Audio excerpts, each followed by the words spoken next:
thématique, je la définis autour de l'idée d'accompagner dans le contemporain. Et ça peut se matérialiser avec du produit, avec de l'espace, avec du graphisme, avec des micro-architectures. Ce que j'aime faire, c'est penser en termes de scénario de vie. Je ne suis pas en train de dessiner une chaise, une table en pensant à la forme, mais plutôt à quel type de vie ça va proposer en fait au quotidien, et où ça peut être un scénario d'usage pour un objet. Donc ce que j'aime, c'est travailler sur en fait une évolution de l'objet dans le temps, de l'espace aussi, et faire en sorte justement de donner du relief à la vie en quelque sorte. J'essaie de sortir de l'archétype, parce que l'archétype en fait c'est un peu la représentation commune qu'on a d'une chaise. Donc en fait elle est sèche, c'est une représentation. Et je pense qu'on ne peut pas vivre avec une représentation. Donc l'idée c'est d'élargir la fonction et d'y inclure des ingrédients pour faire en sorte qu'on puisse vivre avec cet élément le matin, le soir, en effet, les parents, les enfants. Et donc on va s'approprier les objets au fur et à mesure du temps et au fur et à mesure de la journée.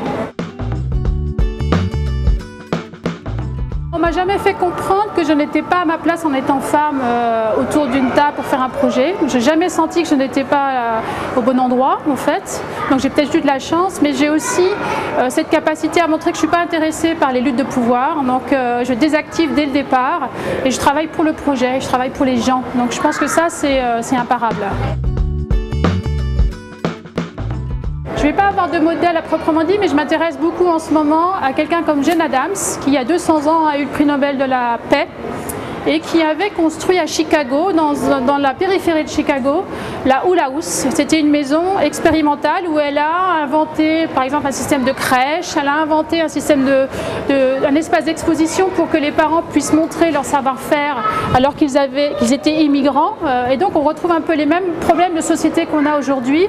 Et elle avait en fait proposé une maison pour essayer de résoudre un certain nombre de ces éléments-là qui après ont été repris par certaines lois américaines pour améliorer la condition de vie, de santé, de médicalisation, etc.